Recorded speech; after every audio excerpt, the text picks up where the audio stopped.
Evening, ladies and gentlemen. Welcome to podcast number 2. I'm your host, Krusty Canuck. Today's episode will consist of the following. All the shots fired around the world, free speech, and freedom of expression. So I'm going to weigh in on shots fired. Basically, what happened in New Zealand was atrocious. I'm not going to weigh in and theorize about the crime that was committed by that one individual with his own ultimatum and his own agenda. Anybody who breaks into any place of worship, doesn't matter if you're Christian, Jewish, Muslim, Buddhist, if you worship lemons, I don't care. What I care about is that in every working democracy on the face of this earth, I personally believe that it doesn't matter what religion you are. You should have the right to eat, drink, and pray, and do what you like in the name of your faith, in the name of mankind, in the name of humanity. And note that I said mankind. I didn't say people kind, because Mr. Trudeau, that is just stupid. Anyhow, what gets me is all the media hoopla about guns and violence, and yet no one really pays attention to the fact that people were killed, just murdered in cold blood. It doesn't matter if they were shot, if they were ran over, if they were set ablaze, if they were blown up. 50 people were killed, plus another 50 people were injured. How else do you dissect that? How else do you interpret that? Oh, we must ban guns. We must stop guns. Okay, that sounds good on paper, but in reality, what's it going to do? Somebody breaks the law, now everybody else has to pay for it. Whether he acquired those guns legally or illegally, he was a criminal. He is a criminal. He's locked up right now as we speak. And regardless of his manifest or not, he had intent on killing people. So whether he had access to firearms or access to a fast car or access to anything for that matter, he had intent on killing people. So this is my message to every gun owner out there, including myself, that hold on, stand fast, and know your rights. Now, in Canada, we don't have the luxury of a Second Amendment. We don't. Now, our history has proven otherwise, but that's for another episode. But we do have privileges in regards to acquiring firearms and knowing about firearms and how they work and all that good stuff. I spent 20 years in the military, so I understand the pros and cons of using a firearm proficiently, efficiently, and unofficially. Make a long story short, I know what I'm doing with guns. And every other firearm owner that I know, every other gun enthusiast, that includes gunsmiths, and that includes machinists, and that includes people that procure said firearms and sells firearms, knows exactly what they're doing. So to my new listeners out there who think it's so easy in Canada to get a gun, guess again. I'll sum it up for you what it takes. Firstly, you have to take a firearm safety course or a hunter's training course or any kind of firearm safety course that is brought to you by your province. That's right, your province. And you're instructed by a qualified instructor, by someone who knows the in and outs of every firearm, from shotguns to lever actions to bolt actions to semi-auto. Now, if you buy a semi-automatic rifle or a semi-automatic pistol in this country, in pistols, you're only allowed the capacity of 10 rounds per magazine. For semi-automatic rifles, you're only allowed a capacity of 5. Right? So you buy a magazine for said rifle, it's pinned, meaning the magazine has a pin in it, so you can't load any more than 5 rounds into it. So for you anti-gun lobbyists out there that are listening, that's the law. That's been the law since the 90s. The same thing with pistols. You get a semi-automatic pistol, you only have a capacity of 10 because that's just the logical sequence for sport shooting. And that's why a lot of Canadian handgun owners, that's why a lot of them have handguns, because they're sport shooters or they're collectors, right? And they like shooting as a pastime. It's a pretty good hobby. And for those of you who've never actually fired a pistol on a range, it's it's quite Mecca. It's quite the oasis. It's quite peaceful, ironically enough. It can be very, very therapeutic. You know, there are people out there who like going to the driving range and hitting golf balls 300 or 400 meters. There are people who like going to the pistol range or rifle range and firing and trying to get their grouping at 300 or 400 meters. So it's quite therapeutic. So back to what I'm saying in regards to acquiring a firearm. Once you've trained, you have to get a oral examination and a physical examination. Not physical, I mean a written, sorry. Faux pas. a written examination, understanding the calibers that's available to the public, how to load, how to unload, what's safe, what isn't safe. Basically, how to prove your rifle or prove your pistol, whatever you may acquire. And if you do not pass that, then you basically have to do the whole course again from start to finish and rewrite your test. And it can cost you anywhere from $150 to $200 to $300 to do so. Now, once you've passed, then you have to register at the RCMP, which I think is still a $75 charge, and keep copies of all your examinations and all your papers to prove that you've taken your course successfully and you've passed. And then you mail your information into the RCMP, which goes to Miramichi, New Brunswick. And then the waiting game begins. Some people wait a month, some wait 2 months. On average, you're looking at anywhere from 4 to 7 months for people to wait for their PAL. Their license, their gun license, folks. And whether you do the restricted, which is certain rifles and most handguns, all handguns, or if you do the non-restricted, which is basically bolt-action rifles and shotguns, or if you have a combination of both, that is indicated on your card, what you're allowed to buy, what you're allowed to own, restricted, non-restricted. In order to own a pistol, you have to be a member of a local gun club. Right? So you can have your restricted, but in order for you to buy one, you have to join a gun club. So, ladies and gentlemen, you're looking at a tedious process when it comes to acquiring firearms in Canada. So for those of you thinking that Joe Blow down the road has a shotgun and you think that he shouldn't have it, well, I got news for you. It's none of your business. Because I'm sure he went through the training and the registration and the paper trail to get it done. And if there's any government officials listening to this conversation, you guys know better too. And if you don't, well, you should. You're in office, for crying out loud. Do the math. Right. I'm a gun owner. Am I a threat? I spent 20 years serving my country. I carried a rifle into battle. I carried a sidearm into battle. I had grenades on me. I had smoke grenades on me. I also carried a radio. Right? I was ready to go. And yes, I have fired my rifle towards the enemy in vain, in firefights, so I can handle myself very well when it comes to safety and when it comes to knowing when to use a gun, when not to use a gun. So for those of you out there who think that every gun owner in this country is nothing but a Neanderthal, well, you're the one that's lost in the dark. I'm not a Neanderthal. I can be aggressive, I can be a dick, I can be a prick, but I can also be sane and I can be safe. And I'm more than willing to show anybody out there how to use a rifle or how to use a pistol safely, efficiently, and properly. So that's my take on guns. You can disagree all you want, but I personally disagree with people driving sports cars in the wintertime. It's none of my business, right? Why would you want to drive a $60,000 Corvette down Highway 14 in Alberta in the winter? Why would you do that? Huh? I don't agree with that. Why would you take in a big investment like that and then throw it aside?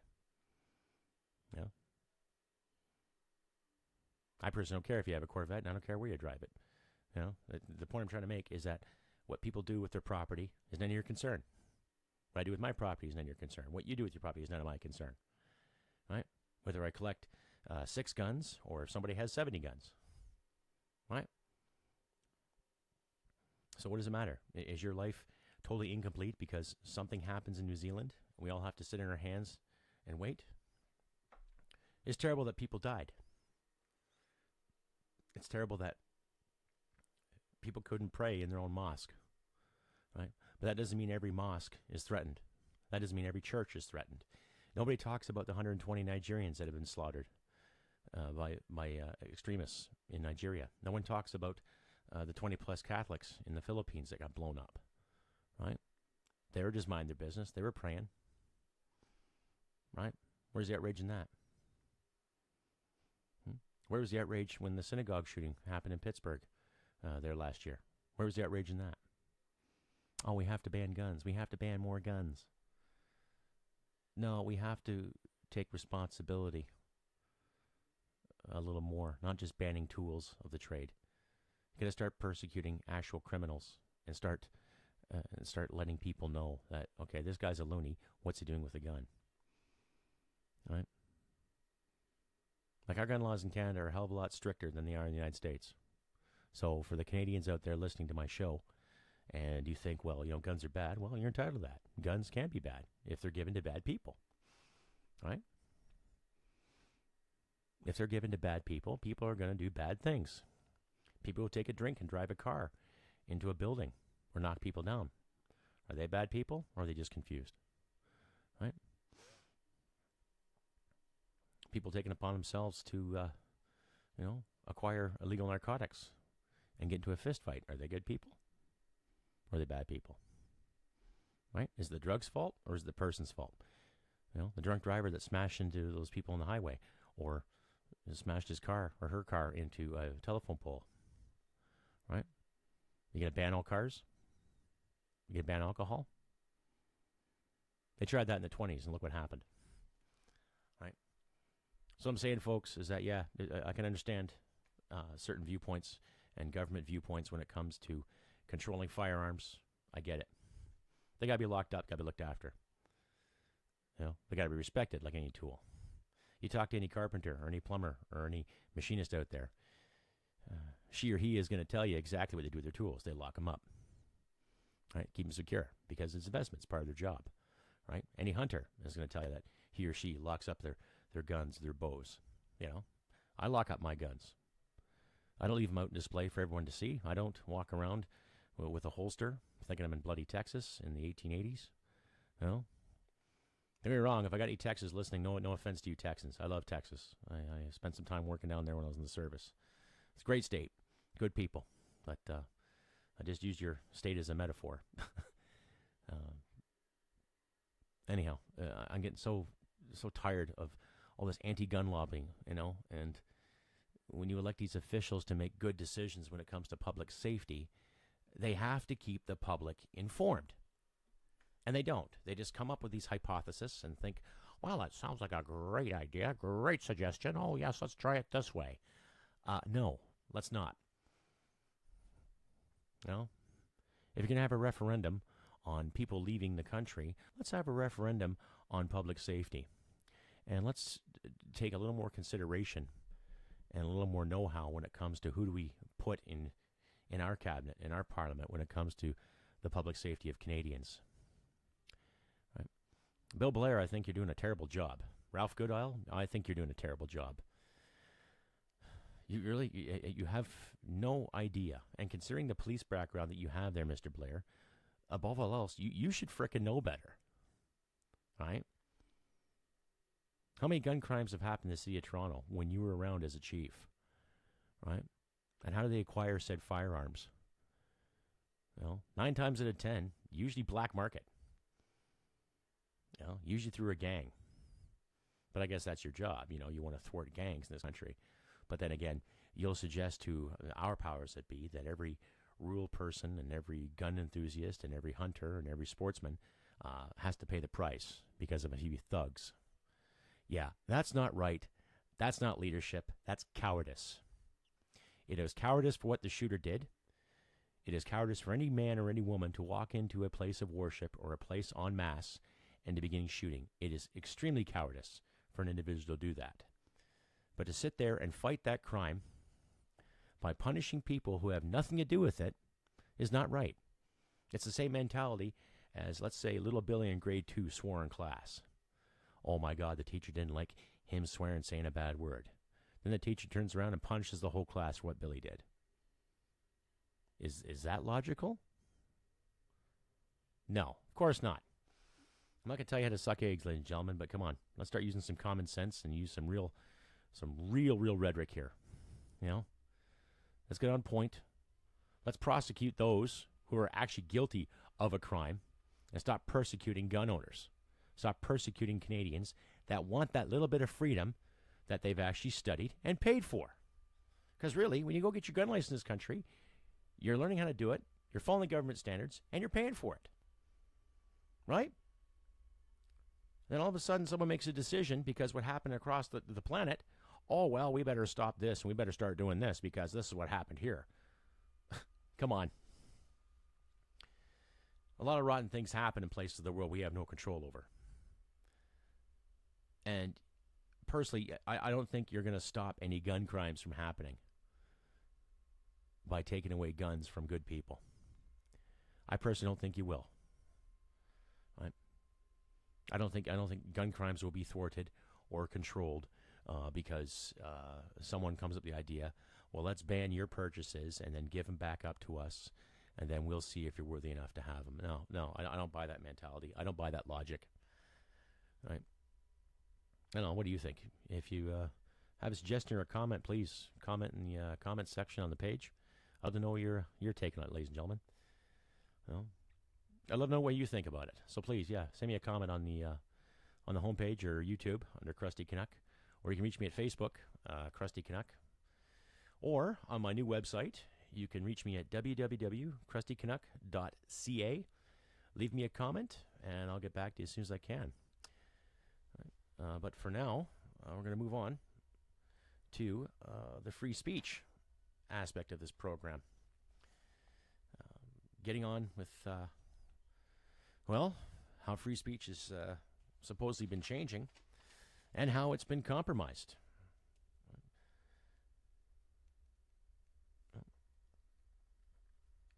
I find it funny how in this country it's being compromised.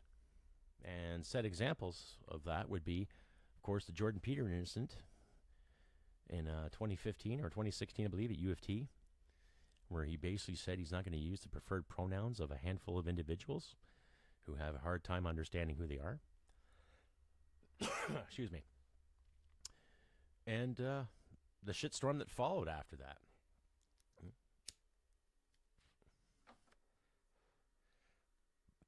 You're finding it all over the world. There's a lady in Britain, a journalist, who has been investigated by the police for misgendering somebody.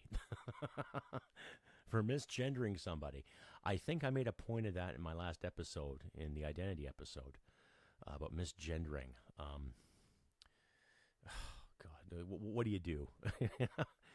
In the military, if you did not call someone sir, who happened to be an officer or sergeant major, then, well, you got punished for it, right? That was rank and file. That was discipline. That was code of conduct, right? Some of the people I worked with have retired now, and I'm on a first-name basis with them. Why? Because, well, firstly, they're not officers or sergeant majors anymore, and I'm not an NCO anymore, so I don't expect them to call me Sarge. I don't expect any civilian to call me Sarge. You know, I was a sergeant, but I'm out. So you can call me Krusty. You can call me Johnny. I don't mind. You know, you can call me sir if I'm at a restaurant with my wife and you want to show me the wine list. You know, or if you're showing me what's the appetizers for the evening. But I'm not going to give anyone a hard time for misspelling my name. And I'm definitely not going to call anyone a bigot or a racist or a misogynist or a misandric because they don't call me sir.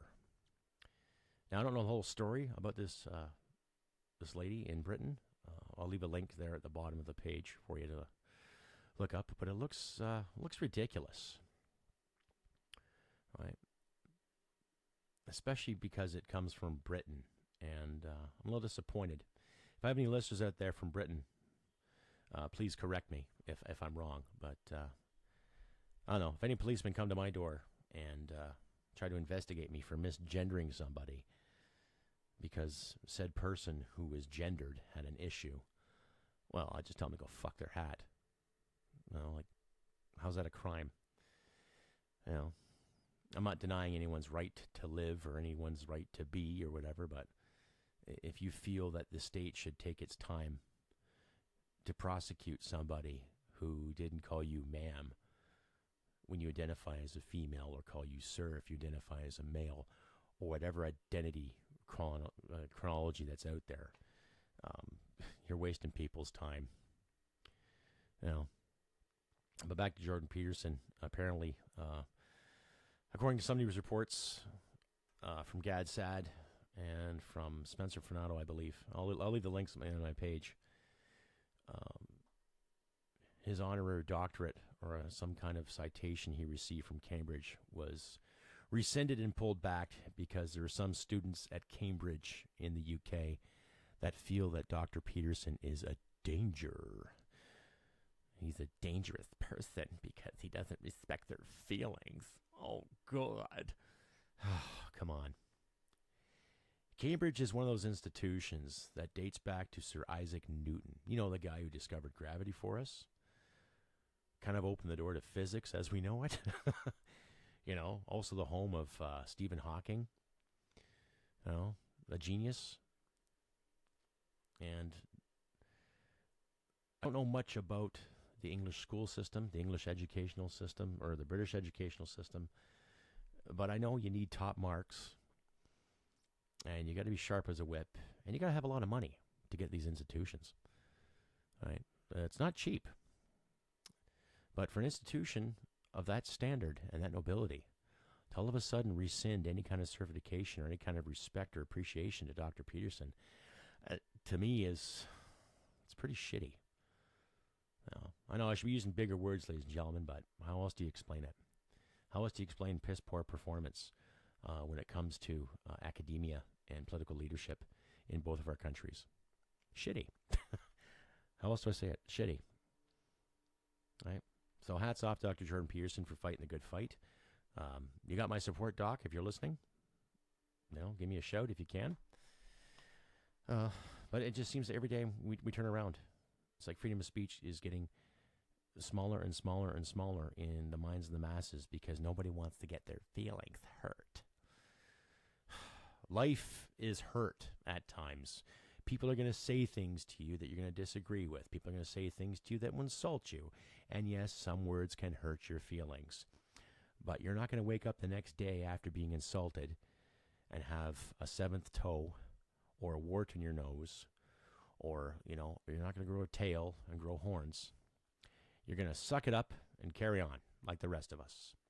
It's called resilience, folks. Right? No one's saying anything racial. No one's saying anything sexist. Right? There's a time and place for debates and a time and place for dialogue. But when you sit there and you try to silence someone for speaking their mind, you're only adding to the problem. You're only creating more tension. And you're only creating more division. There's a lot of people I disagree with every time I turn on the news.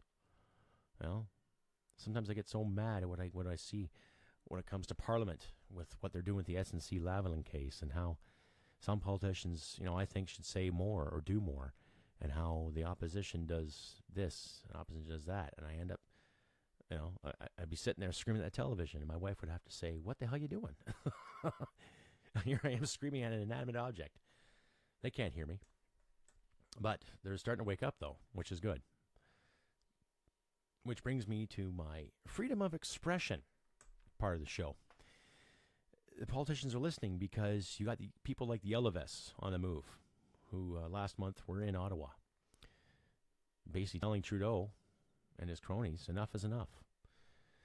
And to any of my listeners out there that believe the Yellow Vests are anti-immigration, you are wrong. We're not anti-immigration. Now, I'm not a Yellow Vest yet. I support them. But I haven't worn the Yellow Vest as of this moment, but I believe in what they're doing. And they've come from all walks of life, ladies and gentlemen. They are not racists. They are not bigots. They're not fascists. I know you guys like to throw that word around like it's trendy. No, they're, to say the least, they're pro-democracy, they're pro-immigration. But they want the Canadian priorities to be looking after Canadians. And that's all Canadians of all walk of life. Right? If you look deep into every Yellow Vest protester photograph, you're going to see black people. You're going to see Asian people. You're going to see brown people. You're going to see white people. You're going to see First Nations. You're going to see a lot of women. You're going to see a lot of young men, a lot of older men, a lot of younger women, a lot of older women. You're going to see a great grasp, a big walk of life, a big chunk of society right there in front of you. And in nowhere, and if any of their manifests, have they say they're anti-immigration. They're not. Most Canadians are not anti-immigration. Responsible immigration, responsible government, and leaders owning their shit. All right? Looking after the economy like they should. Doing the proper number crunching when it comes to how much can we actually spend every year on outside interests. And according to the last budget, they try to butter up a shit sandwich. You and I both know it's not going to benefit Canada. Another, $19.1 billion in the hole? Way to go, Justin. Way to go, Bill Morneau. They know what they're doing. They don't care. They don't care. Well,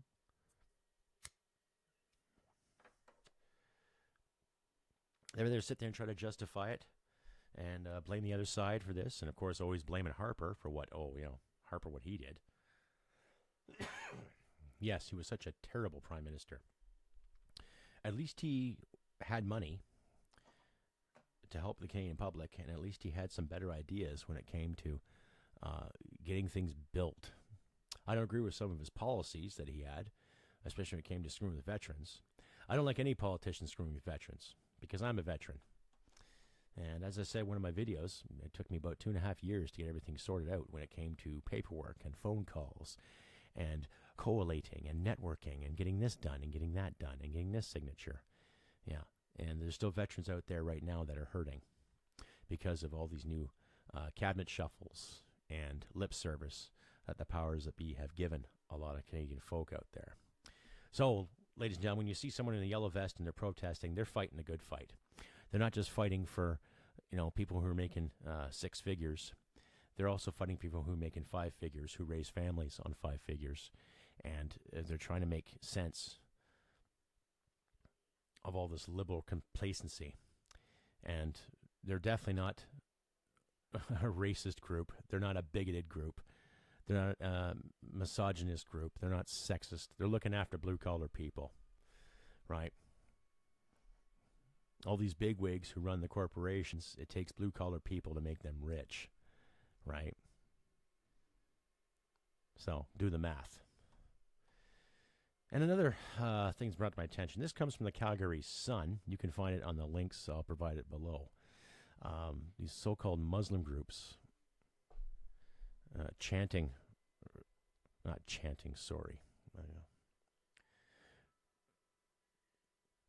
basically telling people, here we go.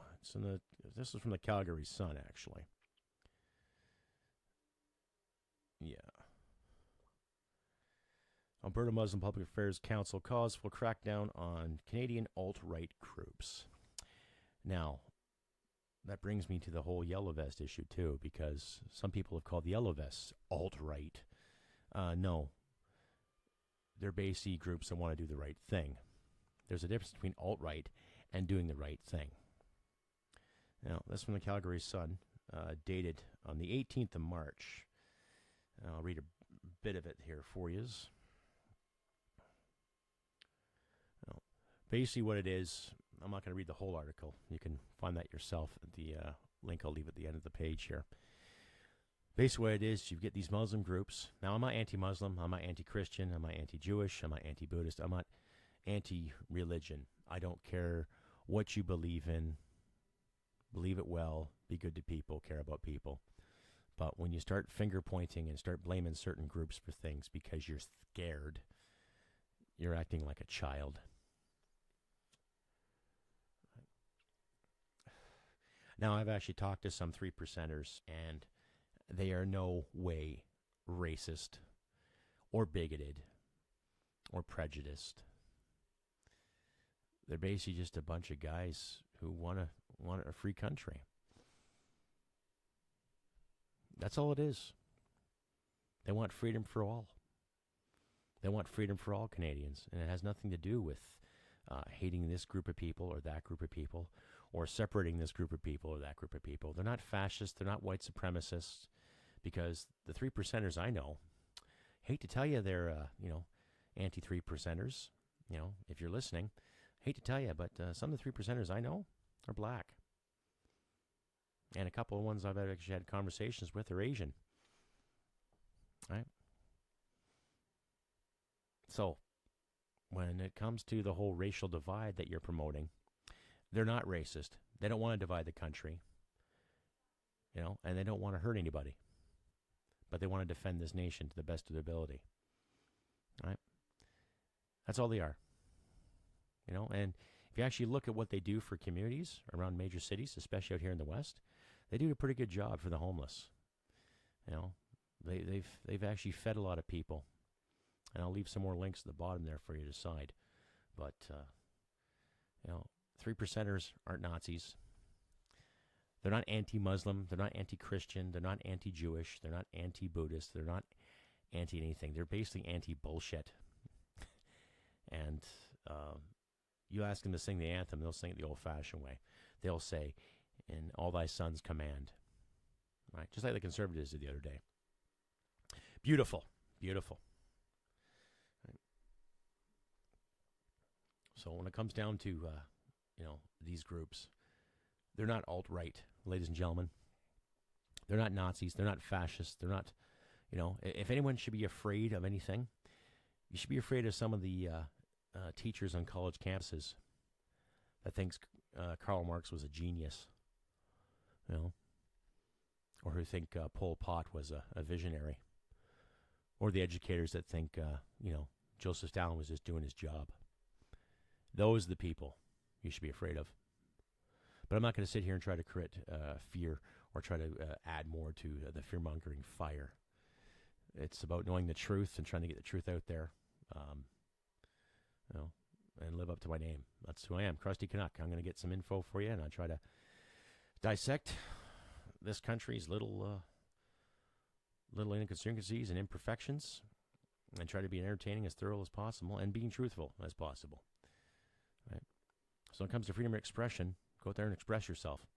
Doesn't matter if it's art, dance, music, being a 3%er, being a yellow vest, being part of the coalition of responsible government or conservatives or Veterans Affairs. Get out there and fight the good fight. Don't let this SJW mentality slow you down. We all know, especially people my age, we all know there's going to be days you're going to be offended, or you're going to be let down somehow, or you're going to be told this or told that. I've worked for people that would sooner put you down than back you up. So that's life, though. All shapes and sizes. You're going to encounter that.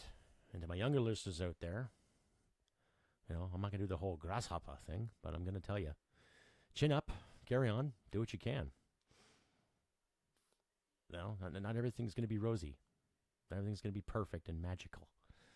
There's such thing as magic. You make your own bloody magic. You get out there and you do it for yourself. You do good things for good people, it comes back to you. Whether you believe in karma or not, the more good you promote, the better life gets. The more crap, it's going to hit you in the head. You got nobody to blame but yourself. Can't blame the system. Can't blame the patriarchy. To my feminist listeners out there, can't blame mom and dad. Right?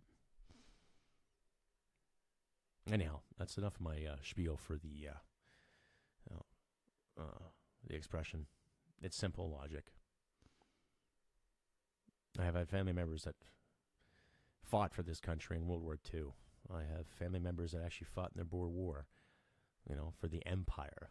Yes, for the empire, to say. But my grandfather fought the Nazis in Holland.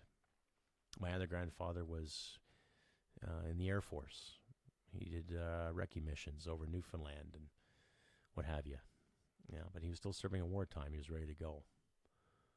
But they were on guard against the real threat, real fascism, real totalitarianism, real tyranny.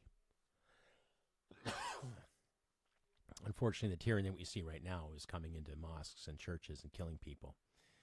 So one can blame religion, one can blame the individual. Well, I somewhat blame it both, but it's the individual that took it upon himself to do what he did. And I don't think good people should have to suffer for it thereafter. My condolences to the people that have lost their lives en masse. It's just terrible. It's pitiful. But we got to get rid of the criminals. You got to punish the criminals, people that are responsible. Not the gun owners, not the gun shops, not the gun manufacturers. Those who are responsible. Right? If you grab a pair of Levi's jeans and you end up catching your dork in the zipper, is it Levi's fault? Or is it your fault for not paying attention to detail? Right? So if someone buys a gun and they have intent on using it to hurt somebody, is it the manufacturer's fault? Or the salesperson's fault? No, it's the individual. Right? And like I say, our gun laws in this country, I'll say again, they're not easy. It's not easy. Like, the work is easy, to learn how to do it and how to load and how to prove your weapon and how to prove this and make sure everything's good to go and how to be safe, and right. But they do a background check on you. They'd see if you're sane, if you're coherent, if you're good to go, right? Because you need 2 character references, 2 strangers, no family members, no ex-wives or ex-husbands, and they check you out. And if they don't see that you're fit to own a firearm in this country, you don't get your card. It's that simple. Well, I'm not familiar with New Zealand's gun laws, but I know they're jumping the gun, trying to ban everything now because of that one individual. So, something to think about, folks, especially this October when it comes to our federal election. Well, let's keep freedom of speech alive. Let's keep freedom of expression alive. And freedom of assembly alive, too. Right? That's what it comes down to. Our personal freedoms. Our personal choices. What do we do? How do we do it? Right? Well, it's, lose our own freedom to do it. We don't need the government to tell us, oh, you can't do this and you can't do that. We elect these individuals to look after the security and the economy of this country. Let us do our thing. Anyhow, I've been Krusty Canuck, and I hope you enjoyed this podcast. Like I say, leave your comments below, either through me on, you can reach me at YouTube under Krusty Canuck, or on Facebook under Krusty Canuck, or in the Podbean section. And you can reach me on my website, www.krustycanuck, all one word, .ca. That's www.krustycanuck.ca. Leave me a comment, leave a donation, buy some merchandise. You can find my merchandise at teespring.com, Krusty Canuck merchandise. And every donation and or sale, I will graciously give 30% of said sale and donation to the Calgary Veterans Food Bank. I believe in helping our fellow vets out, and it's a good cause. So on this March 21st, 2019, I hope all of you a good day, enjoy, and look after your loved ones. And remember, humanity and merit wins the day. See you next time on the Krusty Canuck podcast. Bye for now.